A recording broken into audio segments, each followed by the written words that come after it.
Donc il y a un problème dans le choix du modèle. Je pense que ce modèle-là, il n'est pas bon du tout. C'est même là ce qu'on vit, hein, c'est pratique dramatique entre Sonko et Diomaye. C'est pas ça le pouvoir. C'est pas pour ça que les Sénégalais ont voté. Vraiment. Je crois que bon, il y a lieu vraiment de réfléchir sur notre société. Bon, moi, je pense que il faut retourner vers les populations. Je n'ose pas le dire, mais la solution viendrait des populations. Est-ce que du loolu le professeur Mbow defoon ak la commission nationale de réforme des institutions? Avec, tu sais, Amadou Mokhtar Mbow, pour paix à son âme, Mbow c'est un intellectuel, que, tu vois, les convictions, fortes convictions de Mbow, c'est il y a 30 ans, 40 ans, on les vit encore. Et Mbow su demee ba nangu nekk président des assises, le message de Mbow est très clair, c'est-à-dire qu'il faut une refondation. Oui. Retourner à la base. Retourner à la base. Parce que lu mu gis yëpp que ce soit les Européens, ils ont inversé. Nos élites ont inversé. Mais on nous a emprisonnés dans des logiques en rupture avec nos réalités. Et que lui, quand il disait aux gens il faut la refondation, bah, il s'est investi. Pour que ça, président des assises, c'était un problème, mais il n'a pas. Et c'est extraordinaire. C'est-à-dire que nous sommes un petit Sénégal. Ça rassembler l'administration, les intellectuels, les sociétés civiles. Pendant 1 an, nous avons fait évaluation de toute l'histoire du Sénégal. Nous avons tiré des conclusions. Bah, ça, il l'a fait parce qu'il voulait laisser ce message-là. Et pour la CNRI, ils sont allés à la base. Ils ont échangé avec les populations. Pour l'élaboration. Oui. C'est la première fois qu'on va demander aux populations. C'est la première fois. Dans le passé, c'est le président, il a ses conseillers juridiques, il a son assemblée, les députés votent. On n'a jamais demandé aux Sénégalais de quelle constitution. Et c'est sur la base de ça, justement, que la société civile bi defoon ben pacte boo xam ne candidat yi nekkoon ci élection présidentielle bu 2024 bi yépp signé woon nañu ko. Pour le président Diomaye, c'est Amadou Ba, actuel ministre de la Culture, qui avait signé ce pacte-là avec sursaut citoyen, entre autres. Et ñoom boobu ba léegi sax ñi ngi topp ci ñi bokk wala ñi signé woon ci boobu les pactes pour ñu respecter ko. Samedi prochain, justement, dinañu def benn évaluation sur le thème les signataires du pacte face à leur engagement. Pacte de bonne gouvernance économique la woon. Doyen, kon est-ce que tey amuñu outil yépp instrument yépp pour mun a changer? Est-ce que jar nañuy wut leneen? Non, je pense que honnêtement, on a en tout cas beaucoup d'études. Am nañu ay des conclusions. Lu ñu manque, c'est la volonté politique. Moi, dama yaakaaroon que ñëpp d'accord nañu que Macky def na ay erreurs. Waroon na après Abdoulaye Wade, Macky waroon na bàyyi un pays plus stable. Malheureusement, il a laissé un pays déchiré. Ñii, Diomaye et Sonko sont au pouvoir depuis 2 ans. 2 ans, c'était la paix, il n'y a pas eu... Mais après 2 ans, c'est comme si on est en train de retourner à la case de départ. On retourne à la case de départ. C'est que le présidentialisme, il est au retour. Les conflits entre les dirigeants des partis reviennent. Tension, pouvoir, opposition, crise sociale. Mais on fait une marche en arrière. Ce qui fait que, mais cette marche en arrière-là, mais tu as raison, ça dit, mais assise à mon sortie Diomaye. Mais où sont les conclusions? c'est dans les tiroirs. Alors que président Mbow a laissé quand même non seulement une réforme des institutions, mais il a laissé une charte démocratique. Mais loolu anam. Et pacte bii ma lay wax itam candidat yëpp y compris le président Diomaye dañu jëloon engagement wu doxal ko wala commencer ko doxal au bout d'un temps défini, bien défini de gouvernance. Donc président Diomaye itam loolu respecté wu ko moo tax justement ñu leen di mettre face à leur engagement ñoom ñi signé woon notamment moom mi nekk président tey. Non, pour moi, en tout cas, pour la majorité, le président et son premier ministre, je ne sais pas, honnêtement, je ne sais pas pourquoi, mais fi ñu waroon commencer la ñu commencé wul. Ça, je ne sais pas. Parce que je mën naa comprendre que nekk naa président am naa premier ministre ñu am suñu gouvernement ñu préparer benn stratégie de développement. Ça, je peux comprendre qu'un nouveau pouvoir toujours day am rechercher sa vision. C'est 1 an, 2 ans. Mais par contre balaa ñu lay fal am na engagement yi nga jël yi nga xam ne des engagements consensuels mooy li ñu doon wax léegi la constitution, le code électoral. Pourquoi 2 ans après tu as les conclusions, tu as tout dans tes valises et tu ne sors aucune initiative significative pour dire que man constitution bi lii laa ci réformer, code électoral lii laay réformer, la vie politique des partis politiques lii laay réformer. Mais alors que ça mën nga ko def sur 5 ans même si tu veux. Et pour ce pacte, si je ne me trompe pas, c'est au bout de 300 jours qu'il devait commencer à mettre en œuvre ces oui, c'est le timing. Oui, le timing est mauvais. Jours.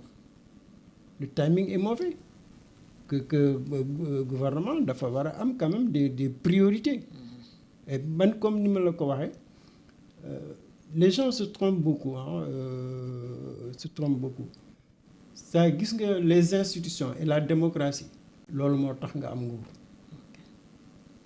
C'est pas le côté social économique. Les Sénégalais ils votent c'est vrai en fonction des situations sociales et économiques mais c'est pas le facteur déterminant. Démocratie moo tax Macky Sall perte. Démocratie moo tax Wade perte. Abdou Diouf pareil. Mais parce que ils n'ont pas réformé le système, que ce soit au niveau des institutions, que ce soit dans la vie politique. Mais ñii c'est pareil. Imagine-toi que 2026 c'est une année préélectorale. Fan la ñu am temps pour parler de réforme. Mais s'ils ne le font pas en 2026 nga dugg ci 2027. Mais en 2027 et 2029 tu n'as qu'une année. Oui, et on ne pense qu'à la présidentielle. C'est ce cycle infernal là. Ça dit que la politique elle est prisonnière du jeu électoral. Alors que c'est l'inverse. Moi je sais pas honnêtement comme je t'ai dit qu'est-ce qui s'est passé dans la tête de Diomaye et de Sonko. Ce pacte-là, ils auraient dû commencer par là. La situation dans la santé, dans l'éducation, dans les universités. Mais il y a Macky Sall def na ñaari assises éducation enseignement supérieur. Abdoulaye Wade ñaari assises éducation enseignement supérieur. Ku nekk ci ñoom bàyyi na fi dara sur la santé publique. Des conclusions. Eux ils viennent, ils recommencent à zéro. C'est ce qui fait que. Et ils n'appliquent pas aussi les conclusions. Non, je pense que c'est la manière de gouverner qui est notre problème. C'est-à-dire moi j'ai du mal en tout cas à accepter que Sénégalais yi se sacrifient ils vont aux élections ñu élire la après tu rends compte qu'à la fin de ton mandat. Mais alors qu'ils auraient pu dès le départ mais convoquer tous les acteurs et dire que ñun voilà on a 5 ans voilà pendant une année 2 ans 3 ans 4 ans mais on a un plan. Defe naa daal loolu c'est le défaut de ce régime comme le défaut des autres comme les autres.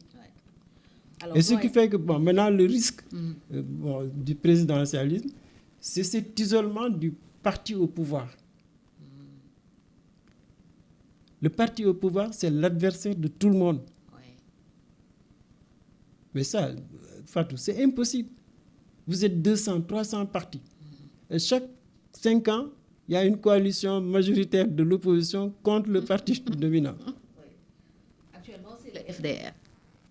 Même le FDR, c'est pour la démocratie. Mais le jour que tu vas entendre le présidentiel, ça va éclater. Parce qu'ils n'auront pas de leader. Oui. Alors qu'ils auraient dû commencer par là.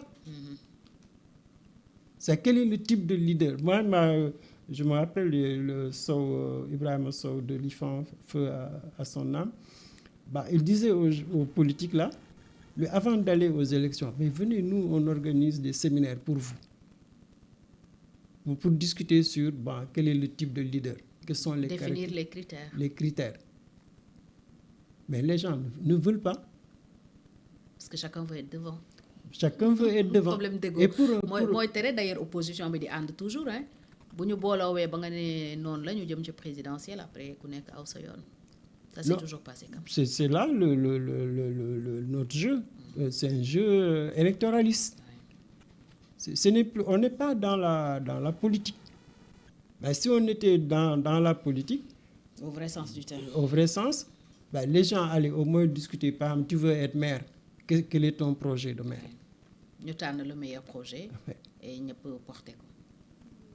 L'Assemblée, c'est pareil. On est dans une commune ou dans un département. Il nous faut un député ou 2 députés. Mais on fait des conclaves. C'est ce système-là qui malheureusement... que nous n'avons pas. Que nous n'avons pas. Chacun prêche pour sa chapelle.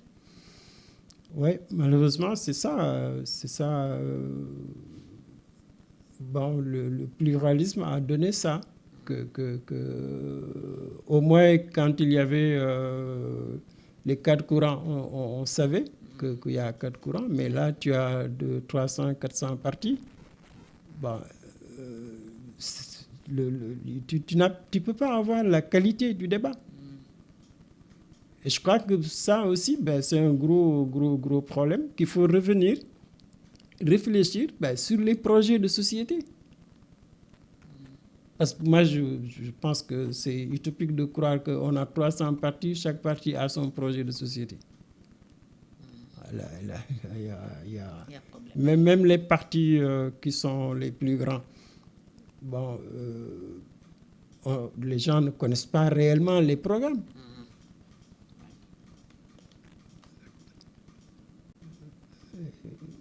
Doyen, ce sera la dernière question pour Ousmane Sonko. Wax nga sank né la réouverture de son procès bokk na ci li ko waral peut-être régler yenn problème yi na pas, même s'il y a des risques, mais éviter yenn risques yi yo xamné président mën nako exploiter probablement pour bloquer ko. Est-ce que même risque yooyu dafa am ci digganteem ak Adji Sarr parce que procès boobu tam ñu bëri ñu ngi xaar ñu ubbiwaat ko d'autant que Ousmane Sonko ci boppam moo waxoon ne bépp dossier judiciaire bu mu am bu leeragul dina saisir yoon pour que ñu leeral ko àtte ko mu jeex. Non, disons que le procès avec Adji Sarr, ça ne peut pas rattraper Ousmane Sonko. Hein. Il avait été condamné par contumace. Le pouvoir n'a pas voulu rouvrir ce dossier. Mais contumace, condamnation, dès que nous arrêtons.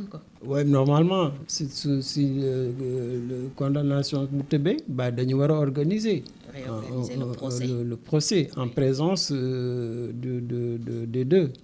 Bon, c'est pas fait.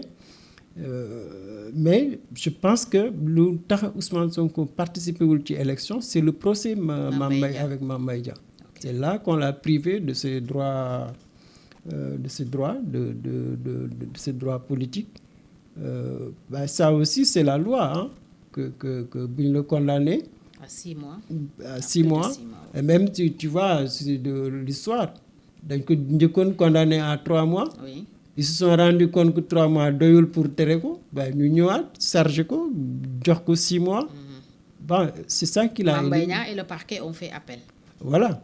Et donc on l'a éliminé à cause de cette décision. Mais dans tous les cas, c'est ça aussi la difficulté du président avec Ousmane Sonko, même le Pastef. Ça, on parlait tout à l'heure des institutions. Mais comment... man mënuma comprendre que bon 2021-2024 coow Ousmane Sonko Adji Sarr coow Ousmane Sonko Mame Mbaye Niang moo indi plus de 80 morts mais ngeen jël nguur ba léegi président de la République mësu ci wax dara état bi mësul wax ne que nañu ubbi les dossiers là. Parce qu'il y a la loi d'amnistie aussi. Non, il y a la loi d'amnistie. Mais c'est une question de mémoire. C'est une question de mémoire. Abroger loi d'amnistie bi dina régler problème. Non, quand tu abroges, c'est impossible d'abroger à l'état actuel. Parce que, bon, on va recommencer à zéro. C'est la boîte noire. Un État n'ouvre pas une boîte noire. Mais ce qui est inadmissible, en tout cas ce qui est incompréhensible, c'est que par exemple nga nekk dans l'opposition nga xeex pendant 4 ans ñu am ñu dee ñu am ñu blessé ñu am des conséquences sur les familles nga jël nguur te yow yaay chef de l'État yow yaay chef du gouvernement yow yaay président de l'Assemblée nationale ñemewoo wax ak sa askan damay def enquête pour xool lu xew lan lu ko waral. Et pourtant bi ñuy campagne législative bi muy campagne sax Ousmane Sonko dafa ne woon dañuy abroger pour faire la lumière sur tout ce qui s'était passé. C'est ça, cette fuite de responsabilité, elle est inacceptable. Que président de la République, mais dafa war a jël ses responsabilités parce que toog fii di wax ne da ngay mémorer Thiaroye 144. Mais là c'est 2021-2024. Donc pour moi loolu c'est une fuite de responsabilité. C'est la même chose pour Adji Sarr. Pendant 4 ans, Sonko a dit c'est un complot politique. Mais qu'est-ce qui empêche l'État du Sénégal, sous le passé, de faire une enquête sérieuse pour xam affaire Adji Sarr bi qu'est-ce qu'il y a derrière? Rouvrir le procès. Rouvrir le procès. Là il y a des problèmes sérieux hein, que moi je ne l'accepte pas. C'est incohérent. C'est incohérent. Parce que s'ils sont arrivés au pouvoir, c'est à cause de ces problèmes-là.